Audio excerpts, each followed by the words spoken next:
Now chapter 3 metals non metals में next topic आपका how do metals react with each other. Metals and non metals react with each other. अब metals आप सबको पता है कौन से आयंस बनाते हैं, पॉजिटिव आयंस। मेटल्स क्या करते हैं, इलेक्ट्रॉन लूज करते हैं। क्लियर, इलेक्ट्रॉन लूज करते हैं तो इसके ऊपर चार्ज क्या आता है, चार्ज आपका पॉजिटिव आता है, ठीक है। और इनको हम नेचर में क्या बोलते हैं, इलेक्ट्रो पॉजिटिव इन नेचर, ठीक है। वेयर एज नॉन मेटल्स क्या करते हैं, इलेक्ट्रॉन्स गेन करते हैं। क्लियर, तो चार्ज क्या आ जाएगा, नेगेटिव, ठीक है। और हम इनको क्या बोलेंगे, इलेक्ट्रो नेगेटिव इन नेचर। अब हमें क्या पढ़ना है इस टॉपिक में कि मेटल्स और नॉन मेटल्स रिएक्ट कैसे करते हैं। क्लियर, ये हमने देखा भी था। इवन फॉर्मूला आपका जैसे NaCl है, NaCl किसका फॉर्मूला है, सोडियम क्लोराइड का। क्लियर, जिसमें से सोडियम क्या है आपका मेटल है और क्लोरीन क्या है नॉन मेटल है, ठीक है। लास्ट टाइम भी हमने बताया था मेटल जब हाइड्रोजन या क्लोरीन के साथ रिएक्ट कर रहे हैं तो किस टाइप के बॉन्ड बना रहे थे, आयोनिक बॉन्ड। तो जब मेटल नॉन मेटल के साथ रिएक्ट करता है तो क्या फॉर्म करता है, आयोनिक बॉन्ड। आयोनिक बॉन्ड कब फॉर्म होते हैं, जब एक इलेक्ट्रॉन लूज कर रहा है और दूसरा इलेक्ट्रॉन गेन कर रहा है। मतलब एक ने इलेक्ट्रॉन दूसरे को दे दिए तो उनके बीच में कोई कॉम्बिनेशन बन गया, एक बॉन्ड बन गया। उस बॉन्ड को हम क्या बोलते हैं, आयोनिक बॉन्ड, क्योंकि दोनों आयंस है वहां पे। क्लियर, तो दोनों कंबाइंड होके कौन सा बॉन्ड बना रहे हैं, आयोनिक बॉन्ड, ठीक है। उसको अलग से दिखा रहा है, ऐसे आयोनिक बॉन्ड होता है। हाँ, अब सोडियम और क्लोरीन का ध्यान से देखो कैसे बॉन्ड बना और कैसे आपका फॉर्मूला बना NaCl। और ये कंपाउंड फैमिलियर भी आपका कौन सा कंपाउंड है, ये फैमिलियर, घर में यूज करते हैं इसको, कॉमन सॉल्ट, ठीक है, याद रहेगा। नाउ अब सोडियम, सोडियम का एटॉमिक नंबर क्या है, सोडियम का एटॉमिक नंबर 11। तो कन्फिगरेशन क्या बनेगी इसकी, 281। अब कोई भी एलिमेंट इलेक्ट्रॉन गेन या लूज क्यों करता है, ये आप क्लास 9 में पढ़ चुके हो। नोबल गैस कन्फिगरेशन अटेन करने के लिए। क्यों करना चाहता है अटेन, ताकि वो स्टेबल हो सके। अभी स्टेबल नहीं है वो। क्लियर, जब तक उसके पास आउटर मोस्ट में या तो 8 इलेक्ट्रॉन हो या बिल्कुल नहीं हो, मतलब ये वाला हट जाए तो इससे सेकंड लास्ट 8 हो जाएगा कंप्लीटली। क्लियर, या अगर फर्स्ट चले तो 2 इलेक्ट्रॉन्स पूरे होने चाहिए। तो अगर उसके पास आउटर मोस्ट में 8 इलेक्ट्रॉन नहीं है तो वो अनस्टेबल है, तो वो इलेक्ट्रॉन लूज करेगा या गेन करेगा स्टेबल होने के लिए। तो ये कितने करेगा, लूज करेगा गेन करेगा, क्या करेगा, इलेक्ट्रॉन लूज करेगा। कितने, 1। तो 1 इलेक्ट्रॉन लूज करेगा तो इसके ऊपर कौन सा चार्ज आ जाएगा, पॉजिटिव, और क्या बन जाएगा, Na+। अगर इसने 1 इलेक्ट्रॉन लूज किया, यानी सोडियम ने क्या किया, 1 इलेक्ट्रॉन लूज किया, तो Na+ प्लस 1 इलेक्ट्रॉन ये जो बाहर निकल गया। क्लियर। अब वेयरएज अगर हम क्लोरीन की बात करें तो क्लोरीन का एटॉमिक नंबर क्या है, 17। तो इलेक्ट्रॉनिक कन्फिगरेशन क्या बनेगी, 287। क्लोरीन का एटॉमिक नंबर 17, तो कन्फिगरेशन क्या बनेगी, 287। क्लियर, तो इसको इलेक्ट्रॉन क्या करने हैं, गेन करने हैं, लूज करने हैं, कंप्लीट करने के लिए। अब या तो ये 7 निकाल दे, या इसकी जगह अगर इसको 8 पूरा करना है तो 1 ले ले, तो इजियर वे क्या है, 1 इलेक्ट्रॉन गेन कर ले वो किसी और से। तो अब जो सोडियम ने इलेक्ट्रॉन छोड़ा है, क्लियर, वो क्लोरीन ले लेगा, यानी क्लोरीन 1 इलेक्ट्रॉन ले लेगा और क्या बन जाएगा, Cl नेगेटिव। जब इलेक्ट्रॉन ले लेगा तो नंबर ऑफ इलेक्ट्रॉन्स बढ़ गए उसके अंदर, तो उसके ऊपर चार्ज क्या आ जाएगा, नेगेटिव। अब ये सोडियम और क्लोरीन, अब अगर हम इस रिएक्शन को कंबाइन करके देखें तो Na और Cl आपस में कंबाइंड हो जाएंगे, Na+ और Cl नेगेटिव, तो क्या फॉर्म करेंगे, NaCl। क्लियर, ये एक बॉन्ड बना देंगे और इस बॉन्ड को हम क्या बोलते हैं, आयोनिक बॉन्ड। क्यों, क्योंकि ये आयन से बना हुआ है। पॉजिटिव आयंस को हम क्या बोलते हैं, कटायन, तो इसको क्या बोलेंगे, सोडियम कटायन। क्लियर बेटा। और क्लोरीन, क्लोरीन नेगेटिव को क्या बोलेंगे, अनायन, क्लोरीन अनायन। तो एक अनायन और एक कटायन मिलके जब रिएक्ट कर रहे हैं तो क्या फॉर्म करेंगे, आयोनिक बॉन्ड। क्लियर हो गया सबको, याद रहेगा। अब इसकी जगह अगर सपोज हम कोई और ले लें, मैग्नीशियम ले लें, मैग्नीशियम को क्लोरीन के साथ करवा रहे हैं। क्लियर, तो मैग्नीशियम के पास आउटर मोस्ट में कितने इलेक्ट्रॉन्स होते हैं,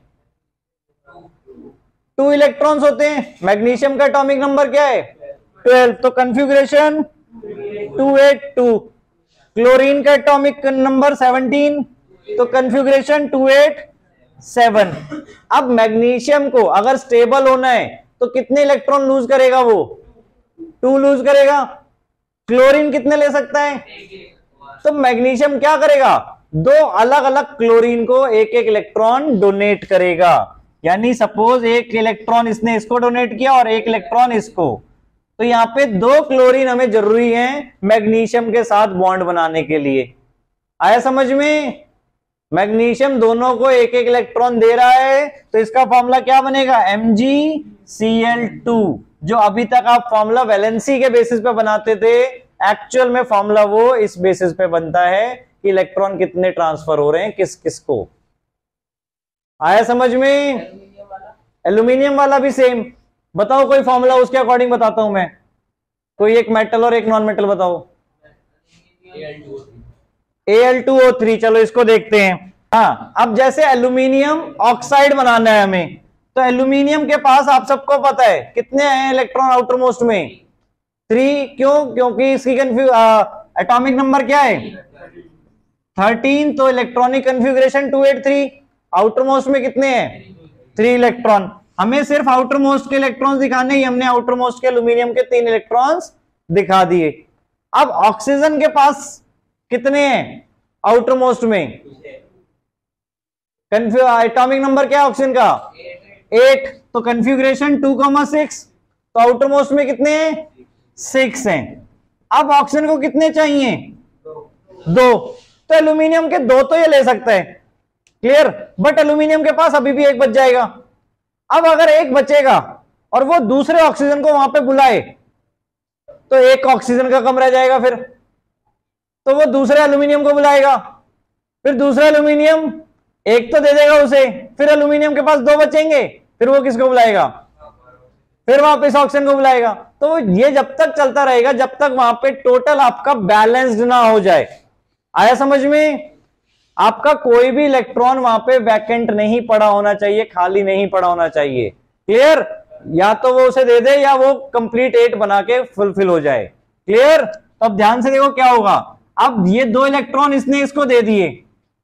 क्लियर, 1 इलेक्ट्रॉन अभी बचा है, तो इसने दूसरे ऑक्सीजन को बुलाया। दूसरे ऑक्सीजन के पास भी कितने इलेक्ट्रॉन है 6 इलेक्ट्रॉन है आउटर मोस्ट में, तो 1 इलेक्ट्रॉन इसको दिया, बट क्या ये फुलफिल्ड हो गया, नहीं हुआ। तो इसको दूसरे एल्यूमिनियम की जरूरत है, तो अब दूसरा एल्यूमिनियम भी आया, उसके पास कितने इलेक्ट्रॉन है 3, तो इसने 1 इलेक्ट्रॉन दे दिया, इसके पास 8 हो गए। आ रहा है सबको समझ में, ठीक है। बट अब इसके 2 बच गए, तो अब ये क्या करेगा, तीसरा ऑक्सीजन आ गया अब यहां पे, उसको उसने 2 इलेक्ट्रॉन दे दिए, तो अब एल्यूमिनियम के भी सारे खत्म हो गए, ऑक्सीजन के भी सारे खत्म हो गए। फाइनल फॉर्मूला आपका क्या बन गया Al2O3। क्लियर, और इसका नाम एल्यूमिनियम ऑक्साइड। आया समझ में, हाँ बेटा, हाँ कैसे दिया किस किस को उसके अकॉर्डिंग, हाँ और कैसे, इसलिए मैंने अलग अलग दिखाए हैं। देखो, डॉट इलेक्ट्रॉन से दिखाए हैं किसके, एल्यूमिनियम के, और क्रॉस ऑक्सीजन के इलेक्ट्रॉन्स दिखाए हैं। ठीक है, क्लियर हो गया, मुश्किल नहीं है।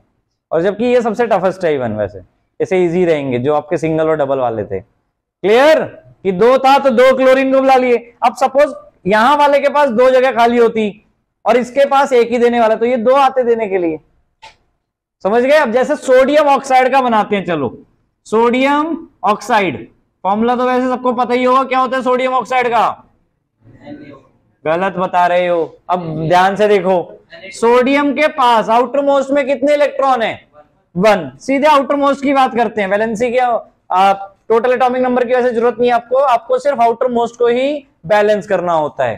क्लियर, या तो खत्म करना है आउटर मोस्ट को या 8 कंप्लीट करने हैं। ऑक्सीजन, ऑक्सीजन के पास कितने आउटर मोस्ट में 6, क्लियर।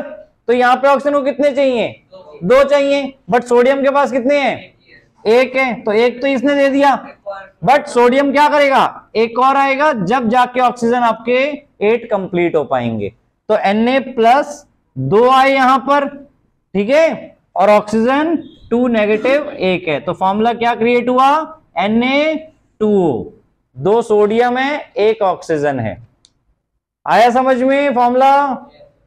तो सोडियम ऑक्साइड का फॉर्मूला Na2O, और आप जो वैलेंसी से बनाते थे वो भी इसी वे में, वैलेंसी से आप फॉर्मूला कैसे बनाते थे, उनकी वैलेंसी नीचे लिखते थे और क्रॉस मल्टीप्लाई करते थे, तो फॉर्मूला वही बनेगा, क्लियर।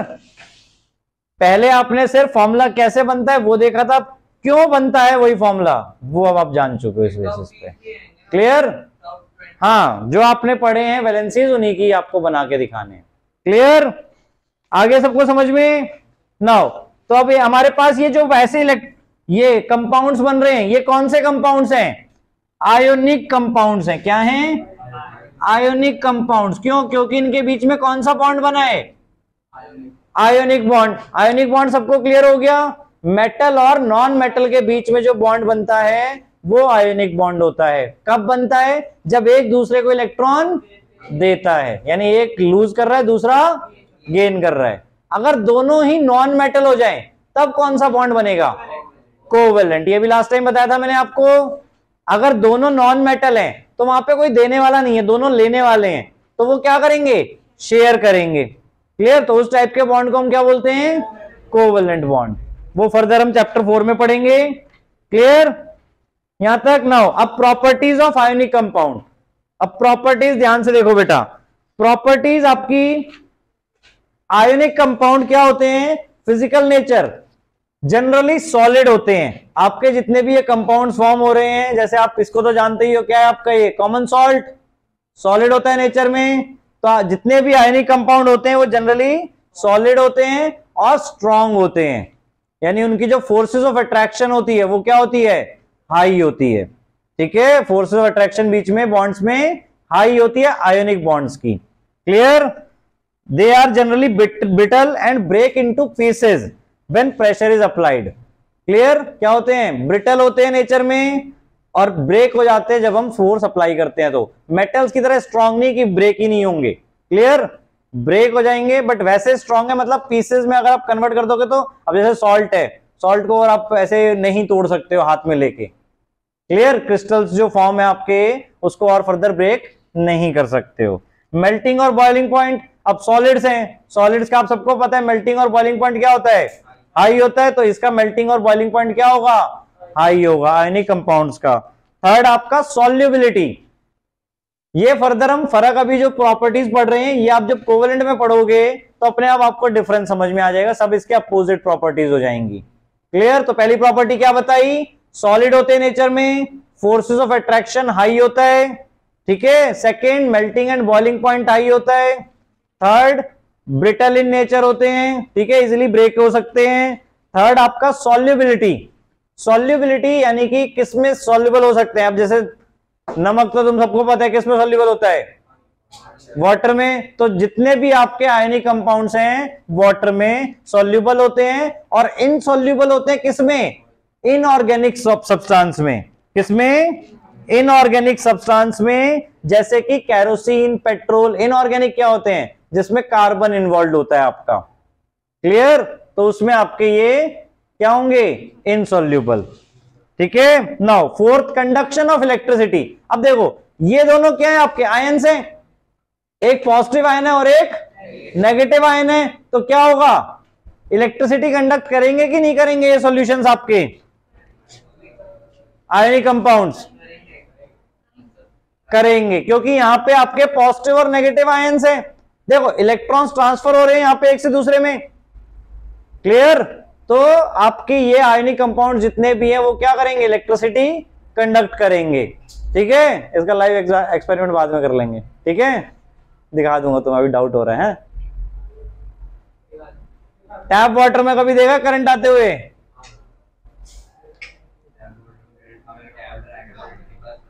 टैप वाटर में बहुत सारे केमिकल्स मिक्सड अप होते हैं, आपके जो सॉल्ट्स होते हैं, जो ग्राउंड वाटर आपका आता है बेसिकली, ठीक है, उसमें बहुत सारे सॉल्ट्स मिक्सड अप होते हैं। अगर उसमें गलती से करंट टच हो जाए कहीं से तो उसमें करंट आपको शॉक भी लग सकता है। सॉलिड स्टेट में कहां से टैप वाटर आता है? हाँ, आयनिक कंपाउंड सॉलिड स्टेट में इलेक्ट्रिसिटी कंडक्ट नहीं करेंगे। किसमें करेंगे? जब हम इसको सॉल्यूशन बना देंगे, यानी वाटर में डिसॉल्व करके हमने सॉल्यूशन बना दिया, अब इलेक्ट्रिसिटी कंडक्ट करेंगे। एक्सपेरिमेंट आप कर भी सकते हो, सोडियम क्लोराइड मिला लो वाटर में और 2 वायर्स मतलब पॉजिटिव नेगेटिव डाल के देखो, आपका बल्ब भी ग्लो करना स्टार्ट कर देगा। क्या हाथ इलेक्ट्रिसिटी पास होते हुए हाथ में डाल देना, ठीक है, ठीक है। तो आयनिक कंपाउंड्स आपके इलेक्ट्रिसिटी कंडक्ट करते हैं। कब कब? देखो, सॉलिड स्टेट में नहीं करेंगे। कब करेंगे? या तो सॉल्यूशन हो इनका वाटर में, या फिर मोल्टन स्टेट में हो, यानी आप इतना हीट कर लो इन्हें ये मेल्ट हो जाए, मेल्ट स्टेट में हो, क्योंकि इलेक्ट्रॉन्स ट्रांसफर तभी होंगे जब ये लिक्विड फॉर्म में होंगे। क्लियर? तो या तो हम एक्वस सॉल्यूशन बना ले इसका, या फिर मोल्टन स्टेट। मोल्टन स्टेट समझ गए सब बेटा? हीट करके इन्हें पिघला लें, तब ये इलेक्ट्रिसिटी कंडक्ट करेंगे। याद रहेंगी properties of electric ionic compounds. Now अब क्वेश्चन नंबर 1 देखो बेटा, पेज नंबर 49 पे। Right the electron dot structure for sodium, oxygen and magnesium. Electron dot structure यहां पर आपको बोला है किसका? सोडियम, ऑक्सीजन और मैग्नीशियम का बनाना है बेटा। तो इलेक्ट्रॉन डॉट स्ट्रक्चर आपका इवन 9th में भी था। सोडियम के पास कितने इलेक्ट्रॉन्स है टोटल? कितने इलेक्ट्रॉन्स होते हैं? जितना उसका एटॉमिक नंबर होता है। सोडियम का एटॉमिक नंबर क्या है? 11, तो 11 इलेक्ट्रॉन्स है इसके। और कैसे बनाना इलेक्ट्रॉन डॉट स्ट्रक्चर? देखो, पहले शेल में 2 इलेक्ट्रॉन्स होंगे, दूसरे शेल में, कंफ्यूग्रेशन क्लियर है ना सबको? 281 होगी। तो पहले शेल में 2 इलेक्ट्रॉन दिखा दिए और दूसरे शेल में 8 इलेक्ट्रॉन दिखा दिए हमने, ठीक है, और तीसरे शेल में 1 इलेक्ट्रॉन दिखा दिया। आया समझ में? तो ऐसे करने हैं आपको ये क्वेश्चन, हो जाएगा। अब सेकंड पार्ट, मतलब इसका फर्दर और क्या बोला है, किसका बनाना है इलेक्ट्रॉन डॉट स्ट्रक्चर? ऑक्सीजन का और मैग्नीशियम का। पहले वाले पार्ट में 3 के बनाने थे हमें, सोडियम, मैग्नीशियम और ऑक्सीजन। हो जाएगा। सोडियम बना दिया मैंने आपका, मैग्नीशियम का एटॉमिक नंबर 12, तो 282, तो थर्ड वाले शेल में 2 इलेक्ट्रॉन्स आपको शो करने हैं। उसके बाद ऑक्सीजन, ऑक्सीजन में क्या है एटॉमिक नंबर? 8, तो पहले शेल में 2 और दूसरे में 6। नाउ सेकंड पार्ट बेटा क्वेश्चन 1 का क्या बोला है, क्या बनाना है? Formation of Na2O and MgO। Na2O तो मैं आपको दिखा चुका हूं अभी। MgO का भी क्या होगा? Mg के पास आउटर मोस्ट में कितने इलेक्ट्रॉन है? 2 इलेक्ट्रॉन है। क्यों? क्योंकि एटॉमिक नंबर क्या है? 12। क्लियर? अब ऑक्सीजन के पास आउटर मोस्ट में कितने हैं? 6। कितने चाहिए? 2, तो 2 इलेक्ट्रॉन मैग्नीशियम ने इसको दे दिए। यहां Mg2+ बन गया और यहां O2 नेगेटिव। बेटा ये आयंस भी आपको ऐसे दिखाने हैं कि कितने उसने डोनेट किए, उसके अकॉर्डिंग आयंस क्या बन गया। क्लियर? 2 इलेक्ट्रॉन लूज किए तो 2 पॉजिटिव, 2 इलेक्ट्रॉन गेन किए तो 2 नेगेटिव। अब इन दोनों को कंबाइंड किया तो क्या बन गया? MgO, क्योंकि एक मैग्नीशियम है और एक ऑक्सीजन है। क्लियर हुआ? नाउ इसके बाद सोडियम ऑक्साइड का अपने आप बना लेना, देख के ध्यान से। Third part, what are the ions present in these compounds. Ions बताने, तो देखो वही, अब मैग्नीशियम ऑक्साइड में कौन से आयंस प्रेजेंट है? Mg2+, यानी मैग्नीशियम कटायन, और ये ऑक्सीजन अनायन। ऐसी सोडियम ऑक्साइड में कौन कौन से अनायन और कटायन होंगे आपके? Na+, यानी कि सोडियम कटायन। फॉर्मूला भी लिखना, नाम भी प्रॉपर बताना। ऑक्सीजन में मतलब ऑक्सीजन अनायन और O2 नेगेटिव लिखेंगे उसे, वो तो यही हो गया आपका। क्लियर? आगे सबको समझ में? Now second question, why do ionic compounds have high melting points. Ionic compounds के हाई मेल्टिंग पॉइंट क्यों होते हैं? इसका रीजन ध्यान से देखो, सेकंड पार्ट में ही दिया है। Because there is a considerable amount of energy is required to break the strong inter ionic attraction. जो इंटर आयनिक अट्रैक्शन होती है आयनिक बॉन्ड्स में, वो बहुत ज्यादा होती है, स्ट्रॉन्ग होती है। उसको ब्रेक करने के लिए हमें क्या चाहिए? और ज्यादा अमाउंट ऑफ एनर्जी चाहिए। दैट्स वाई इनका जो मेल्टिंग और बॉइलिंग पॉइंट होता है वो हाई होता है। क्लियर? नाउ अब बैक एक्सरसाइज पे आ जाओ। कुछ क्वेश्चन सारे डिस्कस कर रहा हूं मैं बैक एक्सरसाइज वाले। पहला क्वेश्चन बैक एक्सरसाइज का, which of the following pairs will give displacement reaction? इनमें से कौन सा पेयर डिस्प्लेसमेंट रिएक्शन करेगा बताओ? AgNO3 and copper. क्यों? देखो NaCl एंड कॉपर नहीं कर सकता क्योंकि कॉपर लेस रिएक्टिव है Na से। सेकंड, मैग्नीशियम और एल्यूमिनियम के बीच में, तो एल्यूमिनियम क्या है? मैग्नीशियम से कम रिएक्टिव है, तो एल्यूमिनियम भी मैग्नीशियम को डिस्प्लेस नहीं कर सकता। थर्ड, सिल्वर, आयरन सल्फेट को सिल्वर के साथ रिएक्ट कर रहे हो तो silver again iron sulphate iron से कम रिएक्टिव है तो डिस्प्लेस नहीं कर सकता। फोर्थ आपका सिल्वर नाइट्रेट, AgNO3 क्या आपका? Silver nitrate. इसमें क्या ऐड कर रहे हैं हम? कॉपर। तो कॉपर सिल्वर से ज्यादा रिएक्टिव है इसलिए वो उसको डिस्प्लेस कर देगा। क्लियर? तो डी में आपकी डिस्प्लेसमेंट रिएक्शन हो सकती है। Now which of the following methods is suitable for preventing an iron frying pan from rusting? Rusting से बचाने के लिए हम क्या कर सकते हैं? All of the above. देखो हम ग्रीस अप्लाई कर सकते हैं, नहीं आयरन फ्राइंग पैन में। अच्छा, ग्रीस तो अप्लाई नहीं करेंगे, पेंट भी नहीं करेंगे। अगर आपको कोरोजन से बचने के लिए बोला जाता तो तीनों पॉइंट पॉसिबल थे कोरोजन से बचाने के लिए, बट यहां पर अब कौन सा सब्सटेंस है जिसको बचाना है आपको? Frying pan. तो फ्राइंग पैन को आप हीट में रखोगे, ग्रीस अगर आपने लगा दी तो ग्रीस मेल्ट हो जाएगी, उससे खाना भी आपका खराब हो जाएगा। ठीक है, पेंट भी क्या होगा? जब हीट करोगे तो पेंट मेल्ट हो जाएगा आपका। क्लियर? तो वो आपका मतलब प्रॉपरली गर्म नहीं कर पाएगा। तीसरा आपका कोटिंग ऑफ जिंक, जिसको हम गैल्वेनाइजेशन भी बोलते हैं, तो गैल्वेनाइजेशन से आपका रस्टिंग से वो बचा रह सकता है। ठीक है, क्योंकि वो हीट से मेल्ट नहीं होगा। Third question, an element reacts with oxygen to give a compound with a high melting point. तो ऑक्सीजन क्या है? नॉन मेटल है। अब इसके साथ कौन रिएक्ट करे कि वो हाई मेल्टिंग पॉइंट बने? हाई मेल्टिंग पॉइंट अभी हमने पढ़ा किसका होता है? आयनिक बॉन्ड का। तो आयनिक बॉन्ड्स बनाए। अब आयनिक बॉन्ड किनके बीच में बनता है? मेटल्स और नॉन मेटल्स। तो इनमें से जो मेटल होगा उसके साथ आपका हाई मेल्टिंग पॉइंट बनेगा। तो कैल्शियम, कार्बन, सिलिकॉन और आयरन में से क्या होगा? कैल्शियम आपका मेटल है, ठीक है, कार्बन सिलिकॉन नॉन मेटल है, सिलिकॉन आपका फर्दर क्या है? सिलिकॉन आपका मेटलॉइड्स में आता है, ठीक है, iron further. But iron oxygen के साथ रिएक्ट नहीं करता डायरेक्टली वाटर में। क्लियर? तो कौन सा होगा? कैल्शियम आपका, कैल्शियम ऑक्साइड। ठीक है।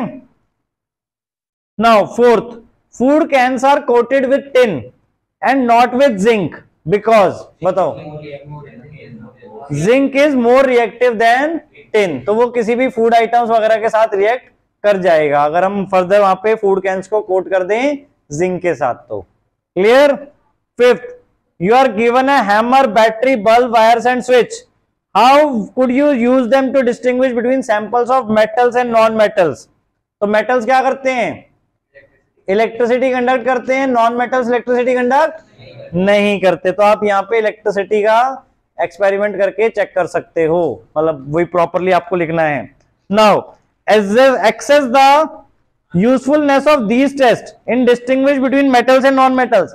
अब नॉन मेटल में एक आपको बताया था, कौन सा होता है जो इलेक्ट्रिसिटी कंडक्ट कर सकता है? ग्रेफाइट। क्लियर? तो ग्रेफाइट, अब कैसे हम इन टेस्ट की हेल्प से मेटल्स और नॉन मेटल्स को डिस्टिंग्विश कर सकते हैं?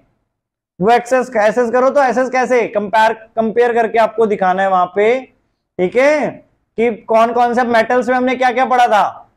हैमर करके हम क्या कर सकते हैं? एक और चीज, मेलिएबल कर सकते हैं, मतलब थिन शीट्स में कन्वर्ट कर सकते हैं मेटल्स को। नॉन मेटल्स क्या होंगे?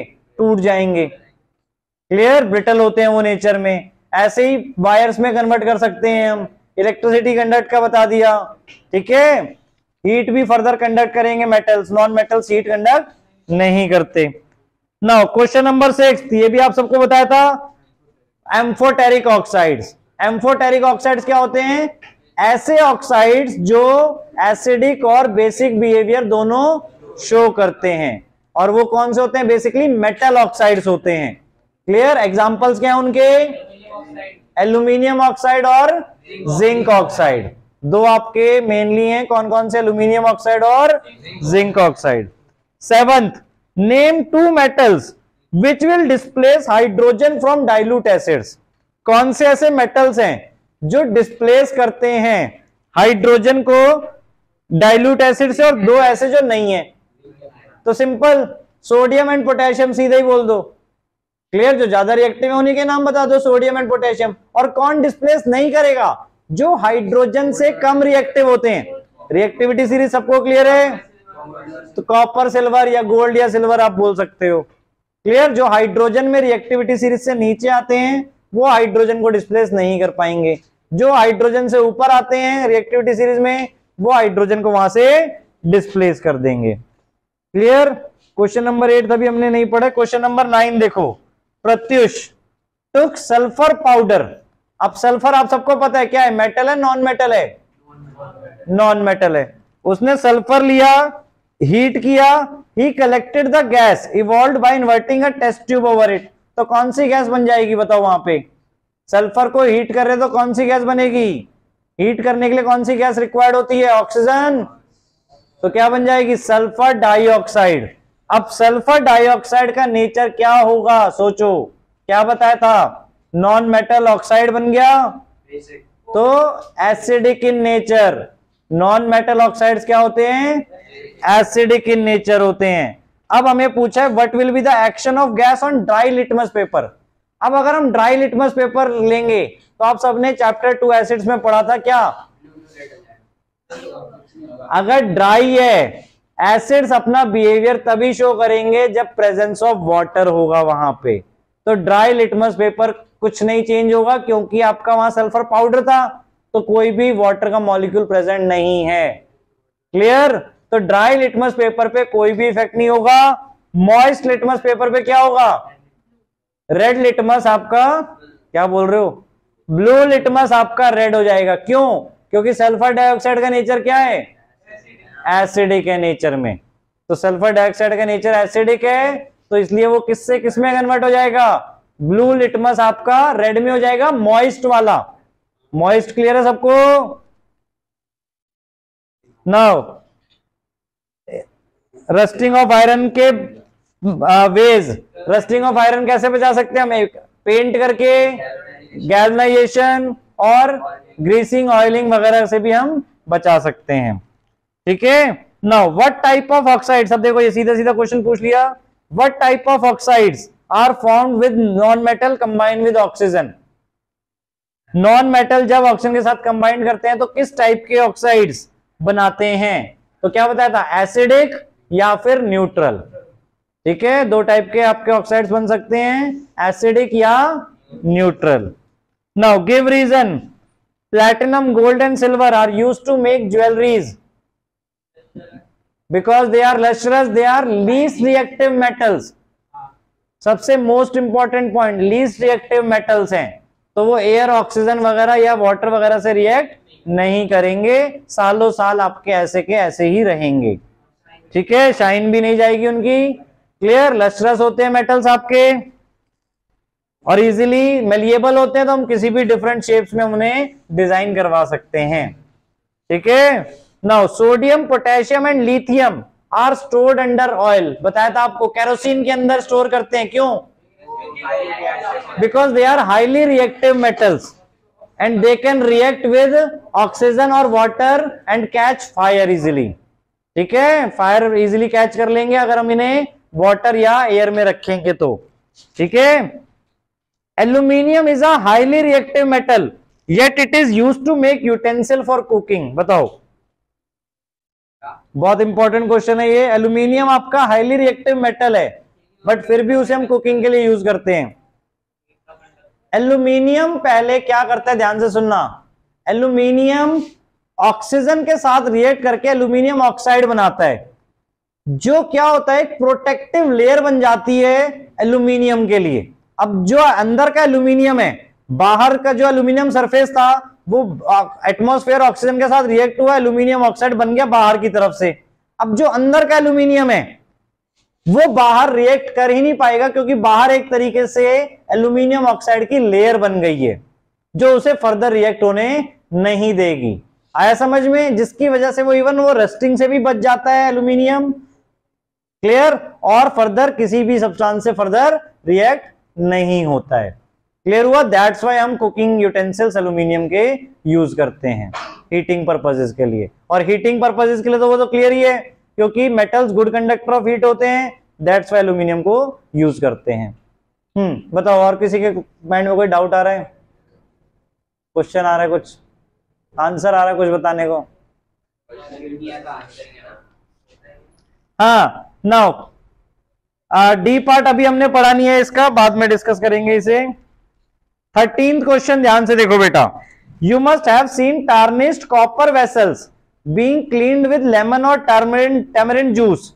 Explain why these sour substance are effective in cleaning the vessels. Copper vessels जो होते हैं उनको हम लेमन या टैमरिंड जूस के साथ क्लीन करवाते हैं। ठीक है? ऐसा क्यों कि सौर सब्सटेंस हम यहां पे यूज कर रहे हैं। एसिड होता है लेमन, और लेमन में कौन सा एसिड होता है? Citric acid. और टैमरिंड जूस में भी आपका टार्ट्रिक एसिड होता है। टार्ट्रिक एसिड नहीं, टैमरिंड कुछ और होता होगा, चेक कर लेना। वो एसिड्स होते हैं बेसिकली आपके। तो एसिड्स क्या है? देखो, कॉपर वेसल्स है, आप सबने पढ़ा है कॉपर के कॉपर हाइड्रोजन से नीचे आता है।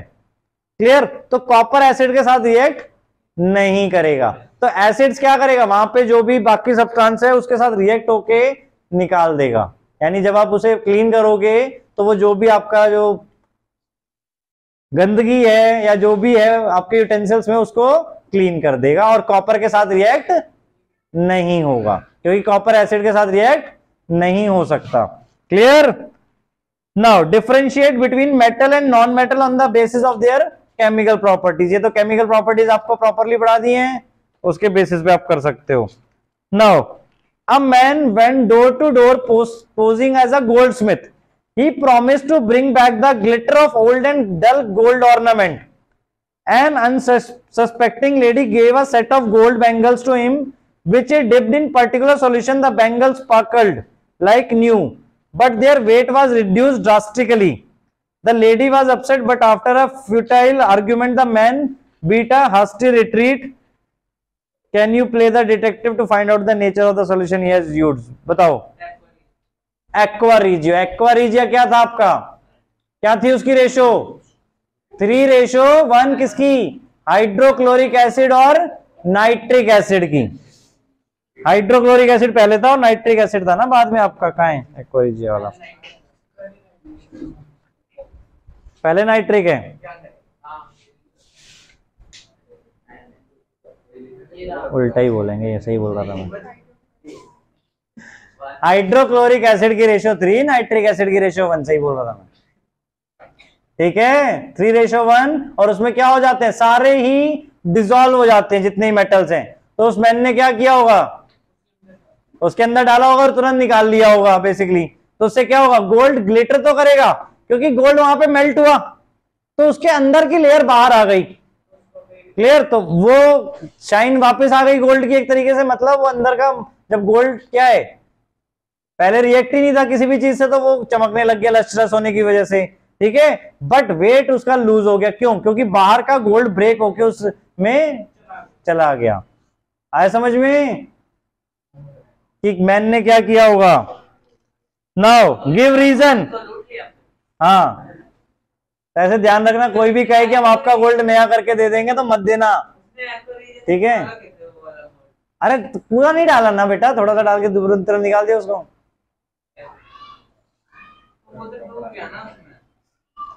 पूरा डुबाया नहीं ना। हाँ, किसी चीज से पकड़ के मान लो या जो भी, मतलब ऊपर से डुबाया और ऊपर से निकाल दिया, और इतना ज्यादा कंसंट्रेटेड नहीं होगा वो एक्वा रीजिया। समझे? अच्छा दिखाते, मैम नहीं लाई। हाँ, कॉपर को यूज करते हैं हॉट वाटर टैंक्स बनाने के लिए, स्टील को यूज नहीं करते हैं। बताओ क्यों? क्योंकि copper good conductor of heat होता है इसलिए, और रेजिस्टेंट टू कोरोजन भी होता है। ठीक है?